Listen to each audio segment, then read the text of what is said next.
Well, good morning.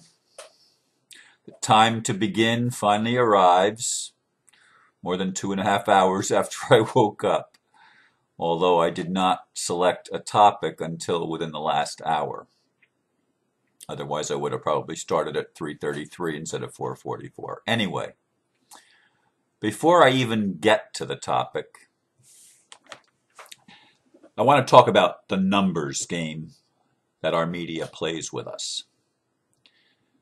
My video that I did on New Year's Day past the eve, at 111, that video still shows 301 votes, the same as the video that I did yesterday, which had 301 votes by 9:30 in the morning.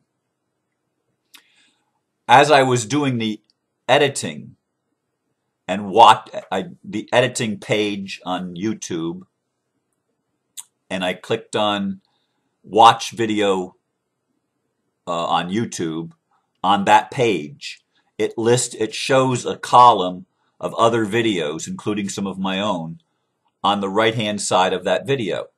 And there it showed yesterday morning that I had 1,000 views on the one that I had done the day before. So in one day it had 1,000 views recorded by YouTube, yet the official count that it shows on the screen is 301 still this morning, or at least when I checked a half hour or so ago. Now, when I checked that same screen later in the day, it had 1,232 views, and I actually captured that and put a picture up on my Facebook page showing that YouTube actually does have a count that's much different than what they're showing to the average person in the public. I mean, I see it, there it is, plainly on the screen, the picture of it. This is how the mainstream media fixes the perception of things for people. The things that they don't want people to notice, they undercount on purpose, just like what's probably going to happen by the end of today in the Iowa caucuses. Ron Paul, without a doubt, is going to win. Will that be the announced winner? They're going to try to fix it. How they're going to do it, I don't know. But they're going to try to fix it because that's what the mainstream media does. It's liars. They employ liars. They do not want people to know truth, because truth, the more people that know the truth, then more people get on the bandwagon and more people will know the truth. It's an escalating thing, and it works the same with view counts on YouTube, in my perception. If they keep the counts low, it will have less viewers than if they allow the counts to go up high and high. Now, if it doesn't mean anything, they let the counts go where they want. But if it's a controversial subject, if it's something that doesn't serve the status quo, they purposefully keep the counts low. And Facebook messes with things like that. YouTube messes with things. And all of the mainstream television channels and newspapers, this is the game that they play. They purposefully deceive people. So I just want you to know that. I got a hair in my mouth. I think I got it. Hope. Anyway, that picture will probably show up as the one that YouTube chooses, that I'm playing with my tongue. Anyway, 4 minutes passed and I didn't even get to the title yet for today's talk. And it's Why Do Relationships End? And the blurb that I wrote is, that is a question I have pondered over and over. Does the love go away, or is it something deeper? Could it be a lie we tell ourselves? What if the only person we could ever truly love is our own self? What if all relationships with others are only projections of our own fragments not yet integrated into the whole of who we are? I don't have the answers yet, but of this I feel fairly certain. All relationships are based on perceptions of whatever we believe reality to be. Now, I chose this topic not because I've been in a romantic relationship that ended recently. I mean, I've been in romantic relationships that ended, obviously, but not for a good while. But a relationship did end last week that I had held out hope for a restoration of the relationship, but after a conversation last Friday, I realized that my spiritual community is totally on a different wavelength than I am on. And that relationship now in my mind, I've allowed it to say, okay, it's officially over. Up until Friday, I still held the hope that maybe it could be redeemed. I no longer hold that illusion. But I've pondered since then a lot as to what happened. And I've come to some realizations. They may be true, they may be false, because all they are is perceptions of looking at it from different angles. Now, when the initial challenge occurred back in the second week of September of this past year, I felt that I had been unjustly censored and rejected and basically forced out of the group. I felt they owed me a serious apology for what they had done. It was horrible from my perspective. Absolutely horrible. And bear in mind, this is a group that I had been actively involved with for like going on 5.5 years. And I was on the board of the spiritual community. I was an integral part. In the time that I was involved, there were only 4 Sundays that I missed. 4 in over 5 years. 4 times. That was the level of my commitment. I did a whole bunch of stuff behind the scenes. And how could they do this to me? How could they say your opinion doesn't matter if it contradicts the official opinion? And I didn't even know that the group had an official opinion, but obviously it did. And I challenged that opinion. And I could, if they had just allowed the challenge to stand and allowed whoever saw it to see it on Facebook, there would not have been a problem. I would still be there today. But there was something I needed to learn, obviously, because what happened, happened. And I realized that all of my life, I have wanted to be part of a spiritual community. And I have looked for a spiritual community. Why? Because I'm afraid. Number one, I've been afraid to stand on my own. It's a whole lot easier to stand with people that agree with you than it is to stand alone against the world, so to speak. A whole lot easier. And also, just as I started out with the numbers thing, there is energy in numbers. The higher the numbers, the greater the energy, the greater the mass, the greater the manifestation is. Numbers mean manifestation. Numbers mean you can see it better. You can see multiple cells much easier than you can see a single cell, which may require, and usually does require, a microscope. But if you put enough cells together, you don't need a microscope anymore. You can see it with the naked eye. And it's just that way with the energy of relationships and the energy of community, I should say. The more people in a community, the more power it has, the more energy it has. Seems logical to me. Anyway, I went into that relationship projecting, ultimately, not necessarily in the beginning. In the beginning, I went because of a certain song that made that feel like home because they were inclusive. And I've been an inclusivist for a long time, as opposed to one who excludes. I've believed that spirituality is by inclusion, not exclusion. Uh, and I've talked about that. I mean, that's a central core belief or a core value for me as a human being. That love is inclusive. Anything that's not inclusive is not love. Period. It's not love. So when people say God loves you, but if you don't do what God wants you to do, he's going to send you to hell forever and ever and torment you. He's going to exclude you from his love because you didn't do what he wanted you to do or you weren't part of the in crowd. You know, I've rejected that concept a good while back.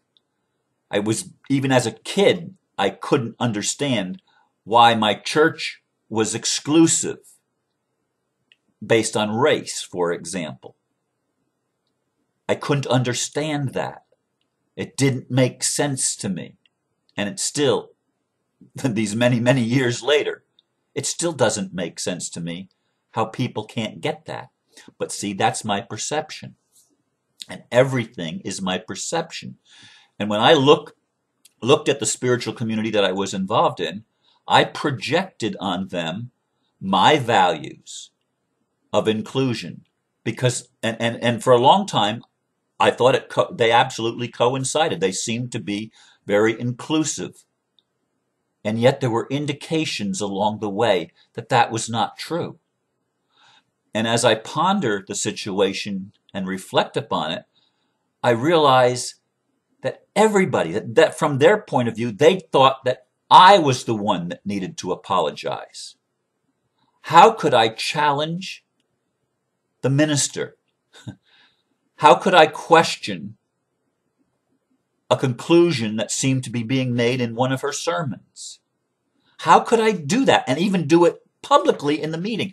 I mean, of course, Ron, you need to apologize for that. But from my point of view, she asked for it. She said, does anybody know why? And I said, yeah, they didn't do it. She asked for it. I would not have done that had the question not come up. Does anybody know why? Do you understand what I'm driving at here? Everything is perception. From that point of view, if I stand in their shoes and they're afraid that by saying certain things or seeming to promote certain things, they're going to lose their tax-exempt status with the IRS and the federal government, well, I understand why they need to keep a close rein on what is said because they're living in fear. And fear always excludes, period. It can't help but do that. My fear does that to me. When I'm afraid to go somewhere, I will exclude something. Now, I know there's going to be some fundamentalist Christians that are going to hear that because they listen to me. Even though they don't agree with me, they listen to me. And they're going to say, Ron, you're excluding the gospel about Jesus. You're excluding that. And I'm excluding that. Yes, I am. Why? Because it's exclusive. I'm excluding it because of exclusivity. There is no exclusivity. Do you understand? It's inclusivity to me. And this affects our relationships because it affects how we see things. I view everything through the filter of, does it include everything? Because that's how I define love. Love is all inclusive. It doesn't make exceptions.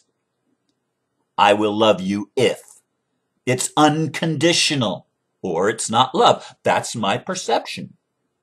Now, other people standing and viewing life from a different vantage point come up with a different thing. We all have our filters. We all have what we think we need because of those filters. The filters are always based on some kind of a lack, and it works in romantic relationships. It works in business relationships, in all kinds of relationships. We enter the relationship because it's going to provide and fulfill a need for us. In other words, we have a lack, and we're going to fill that lack, fill that void over here.